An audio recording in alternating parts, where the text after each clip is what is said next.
चिड़िया और उसका दोस्त कबूतर पेड़ पे बैठे होली की बातें कर रहे थे। कबूतर भैया, कल होली है, आपने होली के लिए क्या सोचा है? मैंने सोचा है कि हम दूसरे जंगल कानपुर से अच्छे अच्छे रंग ले आते हैं।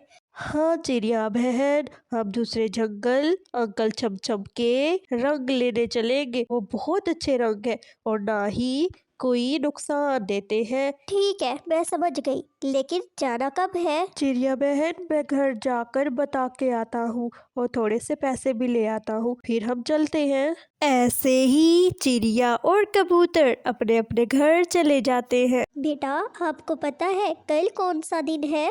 नहीं मम्मा। क्या मम्मा, कल कोई खास दिन है? बेटा, आपको पता नहीं, कल होली है और होली हम लोग बहुत खुशी से मनाते हैं। मम्मा, मैं समझ गई, कल होली तो है, लेकिन हम होली कैसे मनाएंगे? ना हमारे पास रंग और ना ही पिचकारी और ना ही खाने के लिए लड्डू है। तो मम्मा, कल होली कैसे मनाएंगे? कैसे होगी होली? बेटा, होली की चीजें लेने के लिए मैं दूसरे जंगल कानपुर जा रही हूँ। कबूतर और मैं, हम होली की चीजें लेने जा रहे हैं। बेटा, तुम घर बैठ जाना और कहीं भी नहीं जाना, मैं जल्दी घर आ जाऊंगी। ऐसे ही मम्मा चिड़िया और कबूतर दोनों जंगल की तरफ चल पड़ते हैं कि रास्ते में कालू कौवा मिल जाता है। गौरी बहन, हम दूसरे जंगल कानपुर से रंग और होली का सामान लेने जा रहे हैं। आपने भी चलना है तो आप भी हमारे साथ चल सकती हैं। चिड़िया, अगर जाना है तो तुम लोग चले जाओ, हमारे पास ऐसे फजूल कामों के लिए कोई टाइम नहीं है।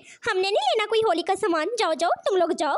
अच्छा ठीक है, फिर कल मुंह उठा कर हमारे पास होली का सामान लेने के लिए ना भाग पड़ना। हाँ हाँ, जाओ जाओ, तुम लोग जाओ, हम भी होली का सामान ले आएंगे। चिड़िया और कबूतर गोरी और कौवे से कोई और बात किए बगैर वहां से चले जाते हैं।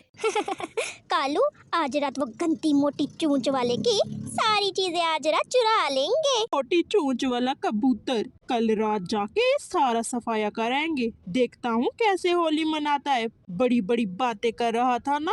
चिड़िया और कबूतर उड़ते उड़ते कानपुर वाले जंगल पहुंच जाते हैं। चाचा चमचम अपनी होली की दुकान सजाए बैठा था। इस बार चाचा चमचम हर तरह के रंग और पिचकारियां अपनी दुकान में सजाए रखी थी। चाचा छमछम, आपके पास अच्छे अच्छे रंग होते हैं। मैं अपने बच्चों के लिए आपसे रंग लेने आई हूँ, जल्दी से मुझे रंग दे दो। छमछम, आपके रंग लगाने से कोई भी नुकसान नहीं होता। मुझे आपके रंग बहुत पसंद है। चाचा छमछम, मुझे भी रंग के 2 पैकेट दे दो। चिड़िया और कबूतर अपना अपना सामान लेकर वो अपने जंगल की तरफ उड़ पड़ते हैं कि रास्ते में उल्लू उन्हें रोक लेता है। होली की सारी चीजें मुझे दे दो, वरना मैं तुम लोगों से छीन लूंगा। कबूतर भाई, किसी बात की जल्दी ना करना, हम उल्लू को चकमा देके यहाँ से भाग जाएंगे। चिड़िया उल्लू से कहती है, उल्लू भाई, हम तो मिठाई लाना भूल गए। हमने होली का सारा सामान लिया, रंग, पिचकारियाँ और बच्चों के लिए तोहफे लिए हैं। आप हमारे सामान का ख्याल रखें, हम जल्दी से मिठाई लेके आते हैं, फिर आप हमसे सारा सामान ले लीजिएगा। मुझे तुम लोगों के ये रंग, पिचकारी, ऐसा सामान नहीं चाहिए। मुझे तो मिठाई चाहिए। ये सामान ले जाओ और जल्दी से मिठाई ले आओ। मैं तुम लोगों से मिठाई छीनूंगा। मुझे ऐसा सामान ही चाहिए। जाओ जाओ, मिठाई लेके आओ। मैं तुम लोगों को फिर आकर मिलता हूँ। ऐसे ही चिड़िया उल्लू को उल्लू बनाकर वहां से चले जाते हैं और वो अपने जंगल पहुंचकर अपने बच्चों को सारा सामान देते हैं। चिड़िया के बच्चे होली का सामान देकर बहुत खुश होते हैं। मम्मा मम्मा, क्या आप मिठाई भी लाई हैं अपने साथ? हाँ बेटा, और नहीं तो क्या, मिठाई के बगैर तो होली फीकी होती है। मैं मिठाई लाई हूँ। फिर रात हो जाती है। बबली जी, मुझे डर है कि ये होली का सामान कोई चोरी ना कर ले। ऐसा करो, होली का सामान मेरे पास रख दो।